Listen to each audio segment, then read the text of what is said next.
Hi, my name is Jesus Benayas. I'm the president of the House of Spain in San Diego, and we are located here in the beautiful Balboa Park.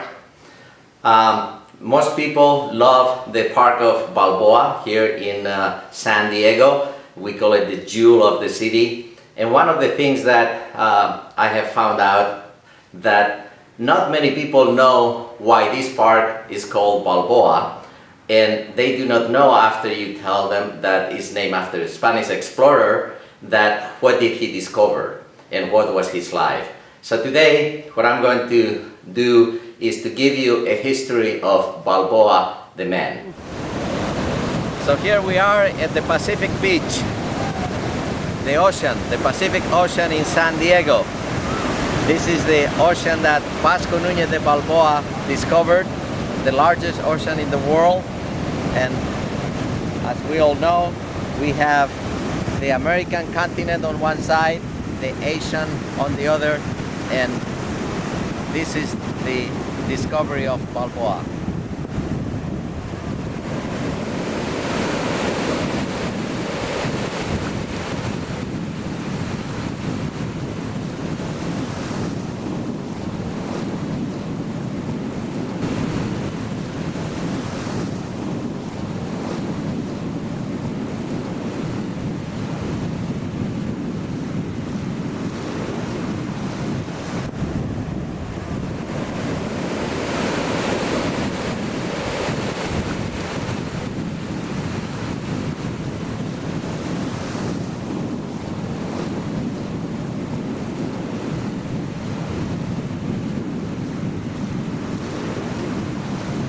So this park was named after Vasco Núñez de Balboa in 1910, before the California-Panama Exposition, which was in 1915.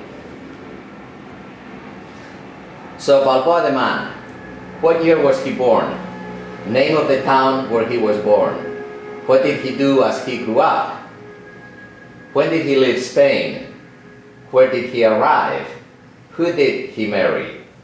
What did he discover? What type of problems he ran into? Who killed Balboa? Why was he killed? How old was he when he died? Before we go into his life, I always like to telling us people, what was life like for you 60 years ago? I say 60 years ago because that is the age that I remember as a small kid, that in the little town of Spain where I was born, we didn't have running water. We didn't have electricity all the time. It was on and off most of the day. We didn't have TV. There were no telephones in the houses. So that is just an example of how different life was only 60 years ago. Also, we did not have tractors for the fields to be worked. Everything was done with mules and donkeys. Cars, there were very, very few cars. So if we think 100 years ago, a little bit after World War I, can you imagine what was life like during those times? 500 years ago, I don't think any of us can imagine what life was like 500 years ago. San Diego had not been discovered. There was no San Diego city as we know it today. There was just barren. The natives of the area, the Kumeyaay, were here. But the world wasn't known. So what was the world before 1492? So here we are in one of the canyons of Balboa Park. This is the Palm Canyon Trail, and here to my right is the HPR, the House of Pacific Relations, and the International Cottage. And to the left, of course, you see the canyon going down. Of course, 500 years ago, this didn't have the palm trees or the eucalyptus trees. It would just be more barren. So we're going to go down on this canyon, see if we find an area where they would just be similar to 500 years ago, which I don't even know what 500 years ago this would look like. So here we're going down to the bottom of the canyon. Hopefully we'll find an area just like the Kumeyaay Indians where we were here over 500 years ago.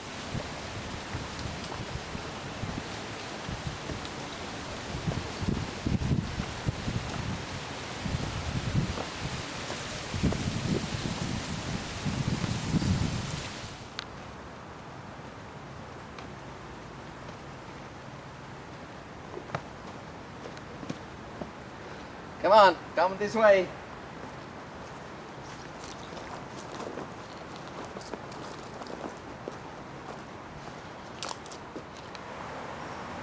So here we are farther down in the canyon, and as you can see this creek, there is no water, and I'm just assuming that in the winter probably there would be water running through the creek, and we have some native plants to the left here, which is the sumac.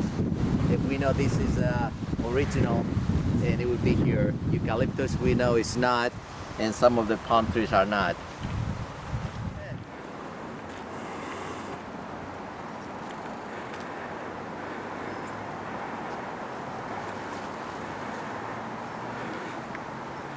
Well, as you can see, there is nothing like walking through nature in Balboa Park. That's why this park is so beautiful.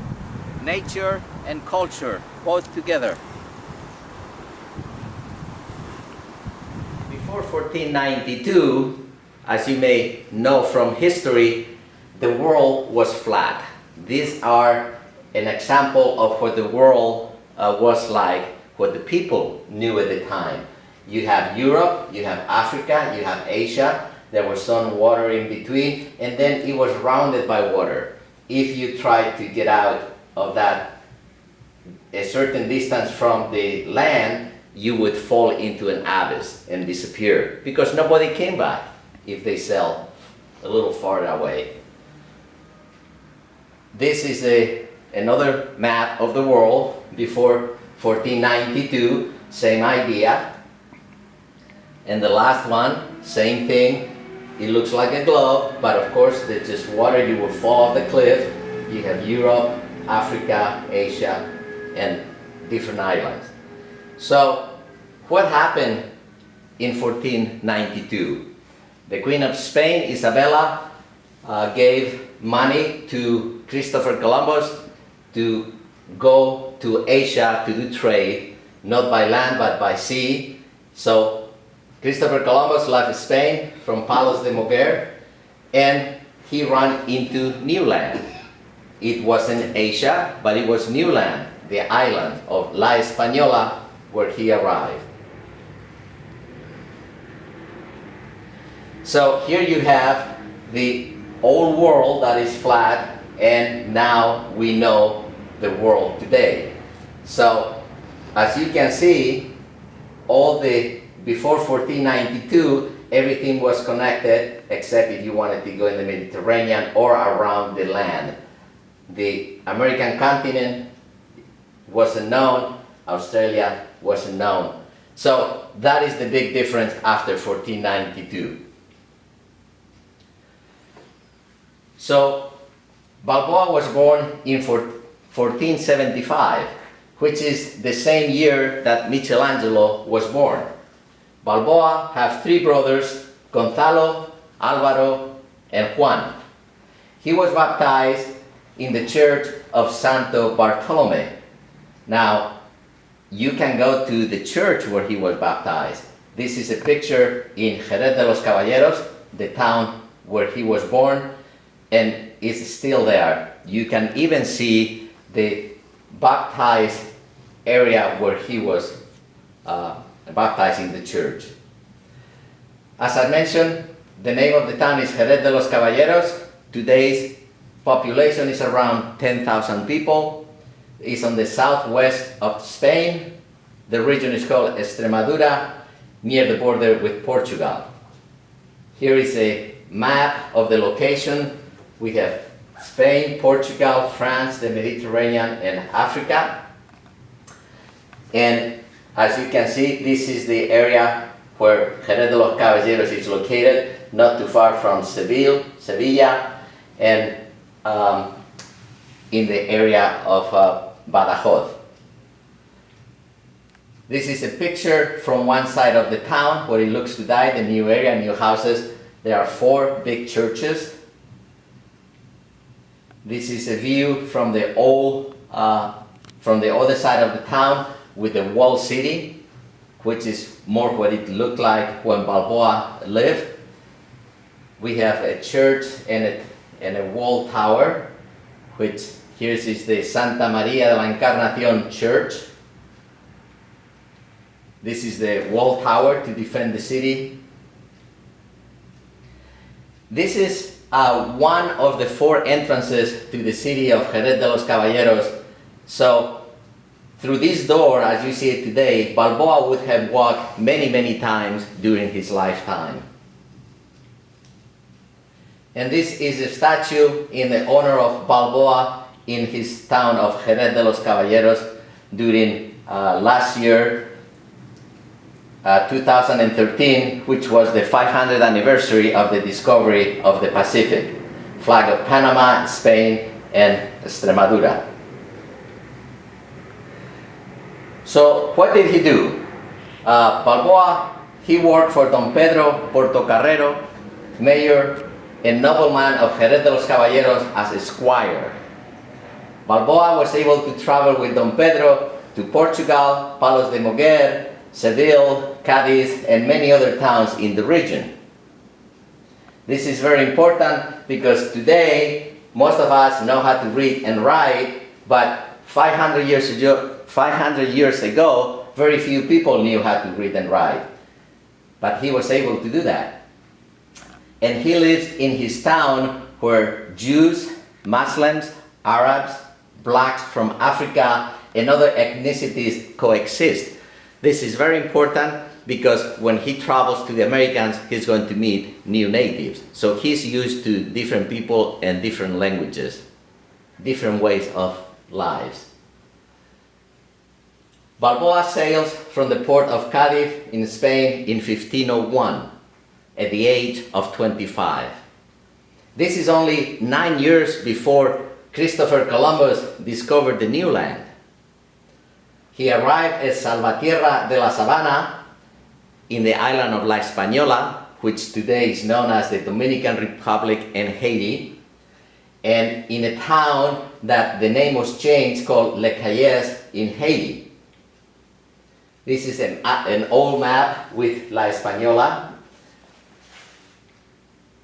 and here we have the Dominican Republic, part of the island, and the other side is Haiti, and La Cayes is the town where he arrived, which it had a different name.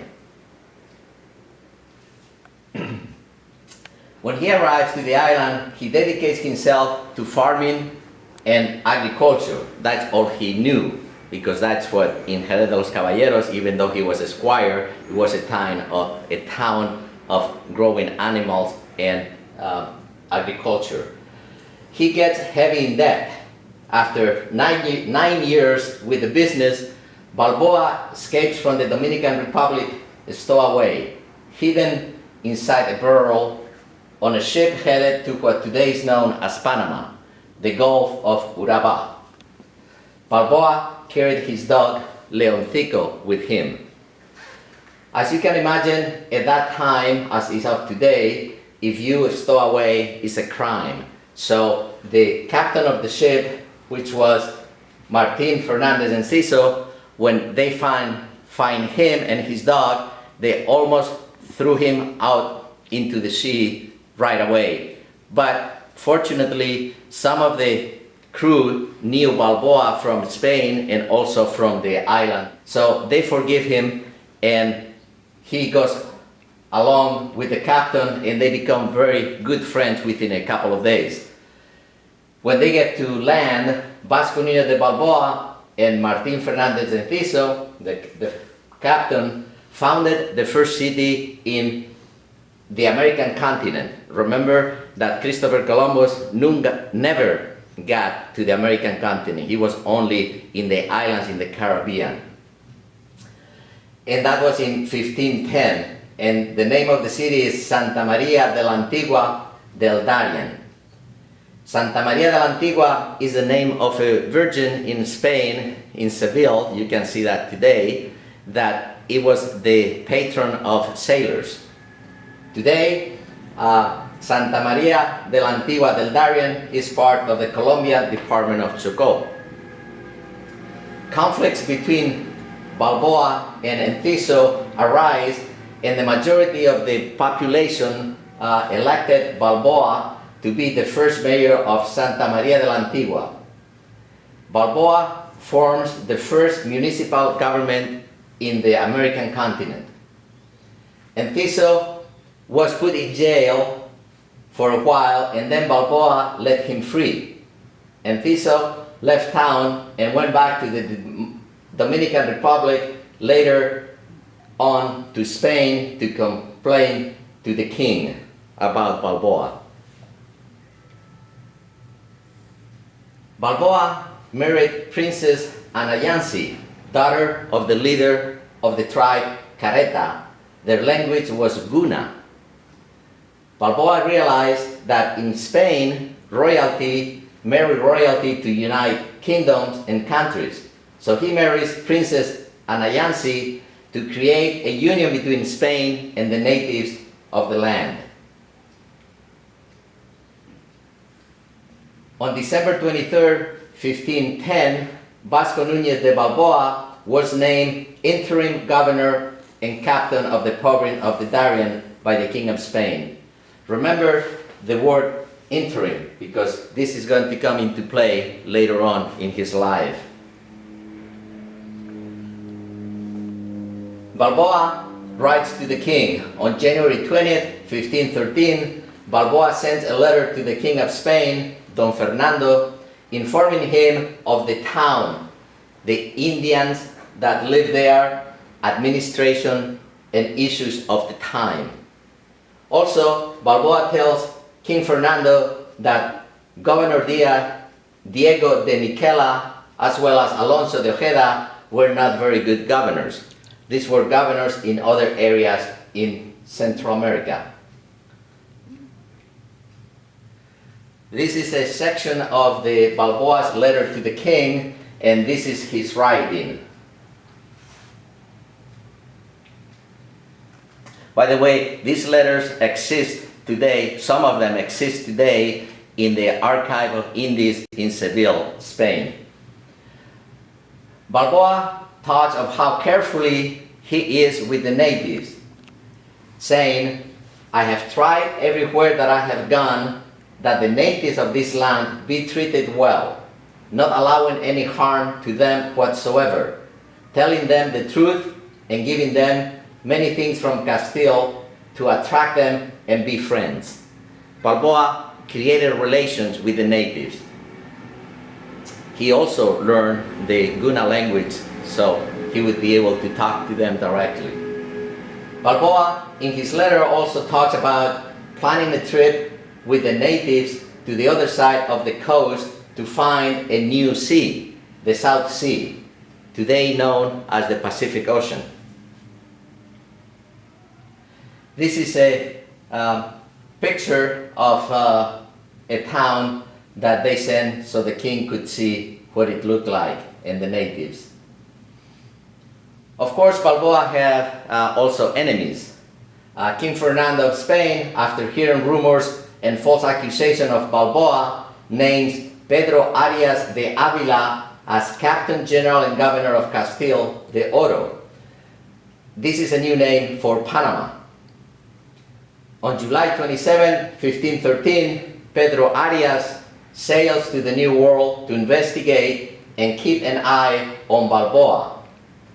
Investigation meaning that Balboa was already complaining to the king of other Spaniards treating badly to the natives. Unfortunately, Pedro Arias is not very open-minded, does not understand the new land challenges, environment, language, and ways of the natives, as Balboa did. Let me emphasize that Pedro de Arias sails at the end of July 1513, and his ship stops at the Dominican Republic for a while. Also, Balboa does not know that the king is sending Pedro Arias as the governor general of his area, meaning that he will have to report to Pedro Arias.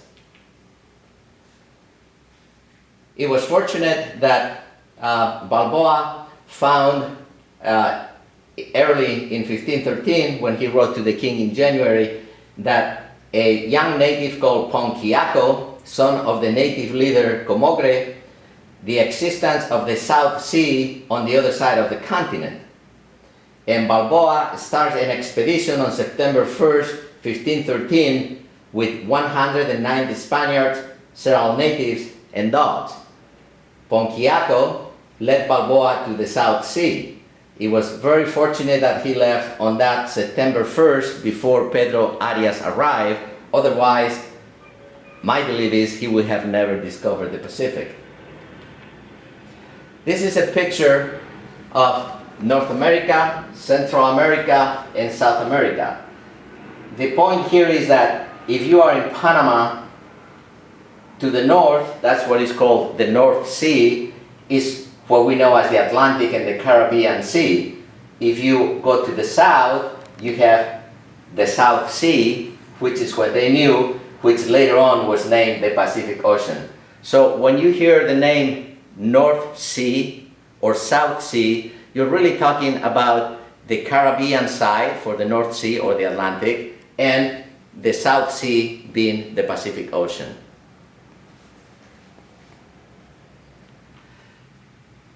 There were many tribes and leaders, such as I mentioned before, the Comogre, Chima, Careta, Coiba, Poncha.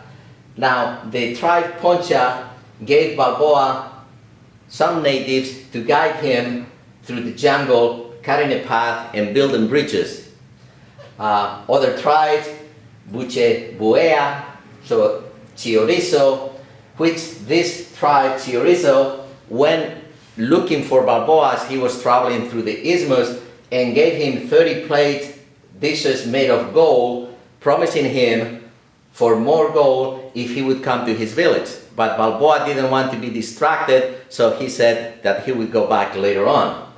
The Chiorizo tribe that gave him those plates wanted to have Balboa to help him to defeat other tribes that they were attacking them. So there were conflict between tribes in the Panama area. Other names: Cuareca, Torecha, Ponca, which was the Torecha was at war with the Ponca, and Cuareca and Chiapas. So as I mentioned before, you can see that there were some tribes at war with each other. It took 29 days to cross the isthmus from the North Sea to the South Sea, but half of those days, Balboa and his expedition rested due to the terrain, hot and humid weather, and hundreds, if not thousands, of insects, mosquitoes, critters, leeches, and other bugs, not to mention the threat of tribes attacking them, which they were lucky they were never attacked during the crossing of the isthmus. Finally, crossing the isthmus on September 25th, 1513, from the top of the Serranía del Maje, Pechito Parao Point. This is a location that you can visit in Panama. Balboa sees for the first time the South Sea, today known as the Pacific Ocean. Let me mention here that if you try to go and do this trail and get to the Pechito Parao Point, it's not very easy. Even today, with guides and the food and the things that you have to take to you to do this trail, many people do not make it because it's such a not dangerous, but hard place to do. When they get to this point, they were hungry due to no food and thirst, but the natives knew how to get food and water from plants and leaves. Only 76 of the 190 that started the expedition climbed the last mountain. The father was Andrés de Vera.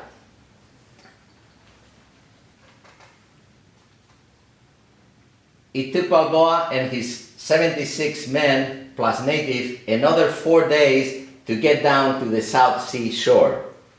On September 29, 1513, Balboa takes possession of the Pacific Ocean in the name of the King of Spain, Don Fernando and Doña Juana. Balboa was 38 years old. Balboa, the man that left his pig farm, fled his creditors, hid in a barrel, is the man that now offers humanity the largest ocean on earth. So this is the map again of Panama, and this is the area more or less where they cross into the bay of the Gulf of Panama today. So after the discovery, discovering the South Sea, Balboa and his men return to his town, where by this time Pedro Arias has arrived. They meet each other and Balboa brings him up to date. Pedro is the new Captain General and Governor of Castilla de Oro, now Panama. After a year of Pedro Arias' arrival, he did not get along with Balboa. Balboa and Pedro do not trust each other. Balboa doesn't like how Pedro is governing and treating the natives. All the trust and work that Balboa has done with the natives is being undone. Balboa speaks the native language and his wife tells him how unhappy the tribes are with Pedro. Pedro wants to send more gold to the king and Balboa does not agree with the method that Pedro is using. Another letter to the king on April 30th, 1515, Balboa writes again to the King of Spain, and among other things, Balboa complains of Pedro Arias and his appointees. Remember, Pedro Arias is his boss. Balboa should have showed the letter to Pedro Arias because he's the governor before going to the king, but Balboa bypassed Pedro Arias and tells the king that also he has appointees like Gaspar de Morales, Juan de Ayora, of the bad treatment and killing of the native people. This is probably the first time that Balboa, well, it's not the first time that Balboa is really telling the king about the killing of the natives. So Balboa asked the king to send investigators to investigate the bad treatment and killing of the natives. To me, he's a human rights person in the early 1500s. Things get so bad between Pedro and Balboa that the bishop, Juan de Quevedo, is a friend of Balboa, talked to Pedro Arias and convinced him to have a family pact. A family pact is, in Europe, was used very common also between families and kingdoms to create peace between the families. And the bishop suggests by arranging a marriage between Pedro and Arias' sister Maria, being in a convent in Spain, and Balboa. On April 1516, Bishop Quevedo, as the witness, there was a marriage of Señora María de Peñalosa and Balboa. Of course, this is only on paper and is a ritual marriage of convenience, since Maria and Balboa will never meet each other. This family pact starts to work a little bit, so Pedro puts Balboa in charge of constructing a few ships. The plan is to get the wood on the North Sea side, carry the wood inland to a river that will transport the logs to the South Sea. Once the logs are in the South Sea, construct the ships to explore islands in what today is known as the Gulf of Panama in the Pacific Ocean.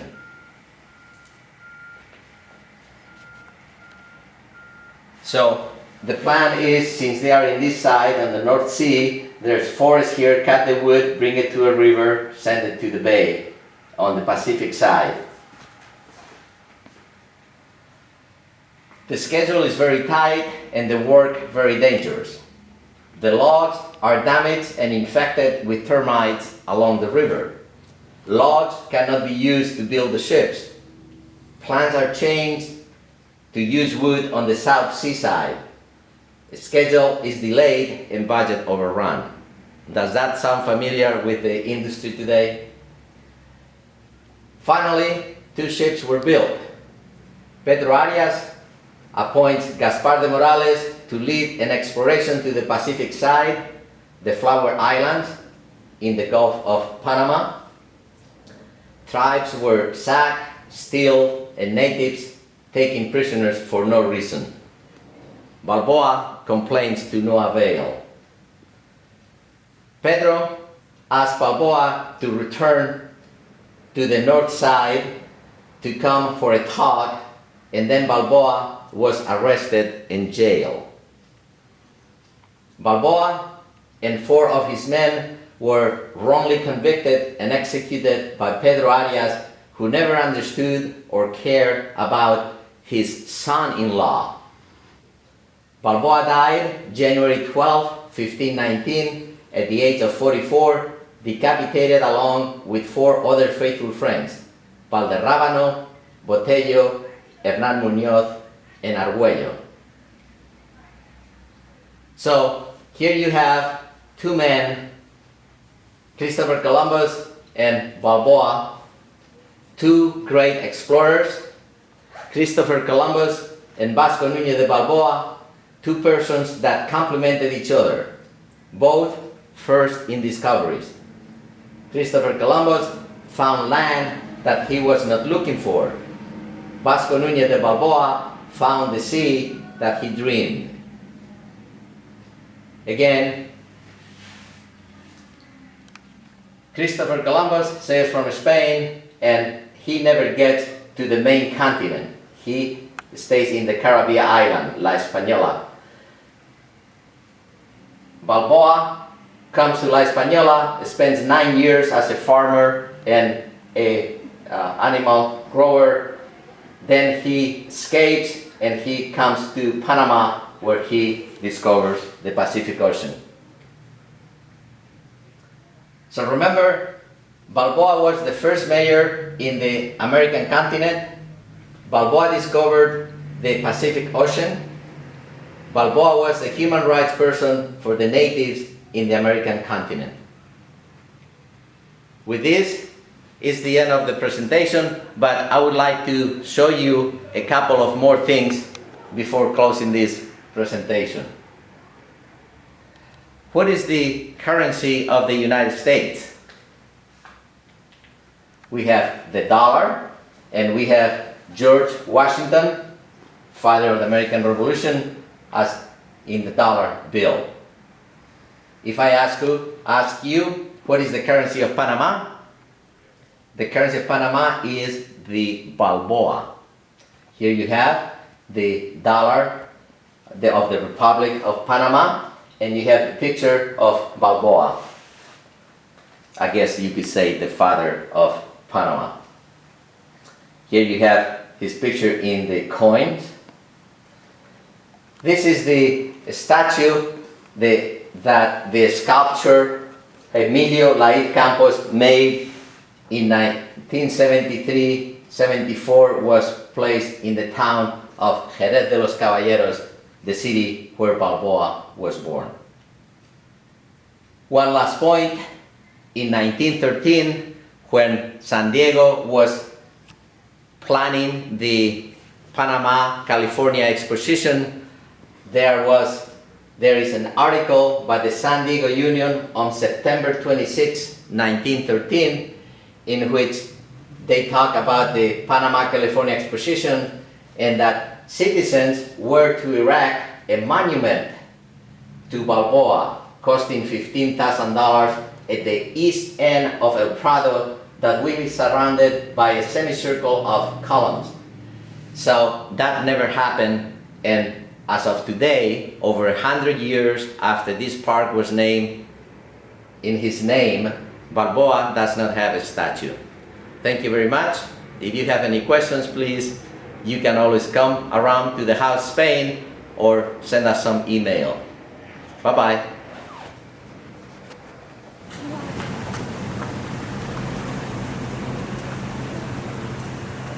Way down there, and he was just amazed with the trees falling down like they are. Hey, why they fall down?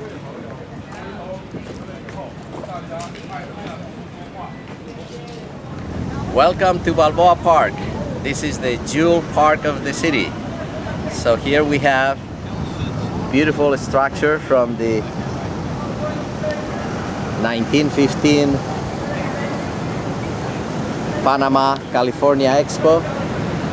That is the Museum of Art. And when you walk around the park, it's a beautiful place to see museums, restaurants. And when you're in the park, have you seen the statue of Balboa? If you haven't seen it, don't be afraid because nobody has. There is no statue of Balboa in Balboa Park. The statue that you see over here on the horse is not Balboa, is El Cid, very important in the medieval years in Spain, in the years 1000. But it's not Balboa. There is only a little medallion that some people say, oh, that's the statue of Balboa, which we will show you in a few minutes. And later on, we will tell you about who was Balboa, the man, what he discovered, and why this park was named after him. So enjoy your day here in Balboa Park. To me, that's not a statue. It's just a medallion or something like that.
Oh, thanks kindly.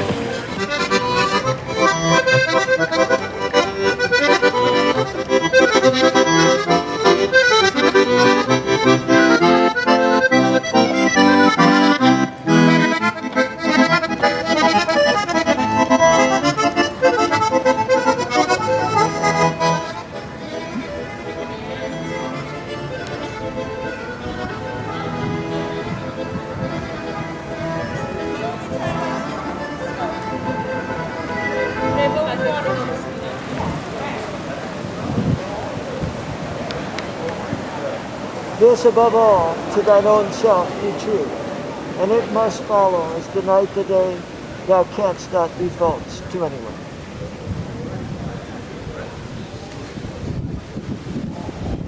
William Shakespeare presenting.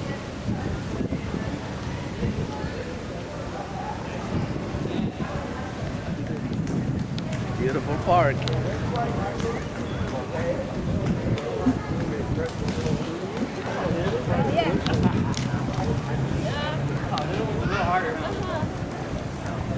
You're doing good, huh?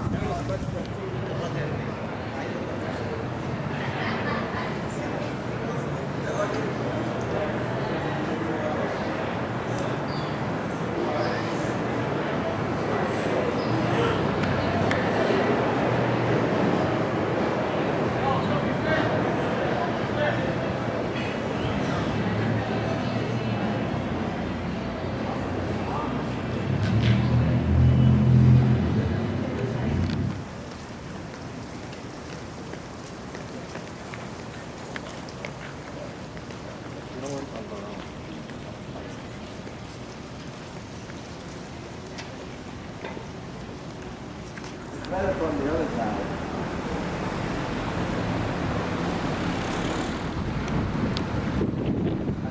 Most of these are the founders of California. You know, you have Portola, who was the first governor of California, was in Baja California and then California. And then you have the Spanish Father Serra and Father Jaime. This is the history of California, Cabrillo, but no Balboa. So that's why we need a good statue of Balboa in the park that carries his name. Portrait of the beginning of California. Yes, I was saying, okay, so yeah, so you got like an Arch. Yeah.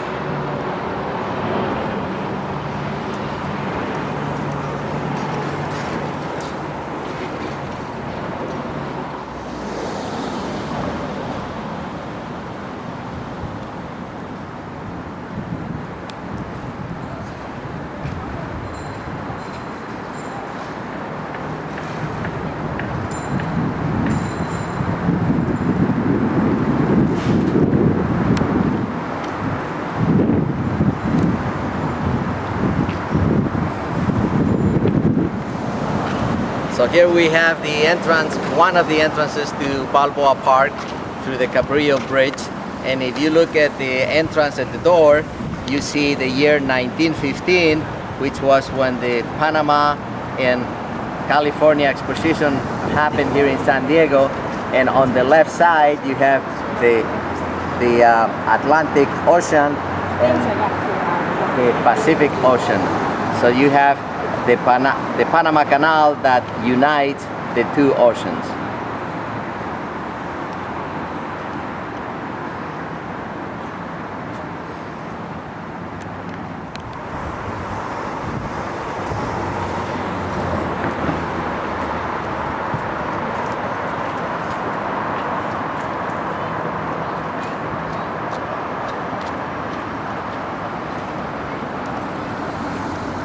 You can always cut. There's no doubt about that.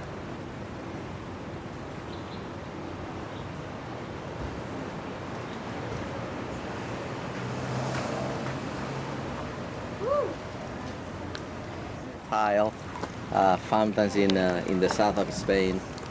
This is very typical of it.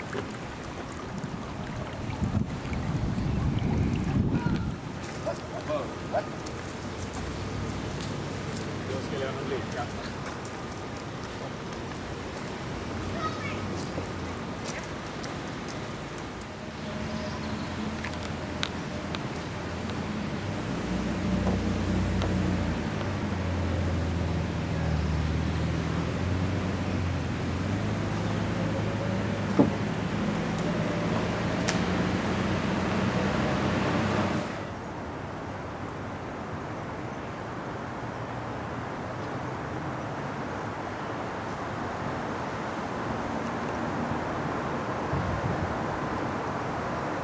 This is another beauty of San Diego in Balboa Park.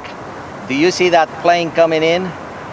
The planes most of the time come from the east to the airport in the west, and you can see the planes coming lower and lower, and it's only like less than 30 seconds to get and land at the airport.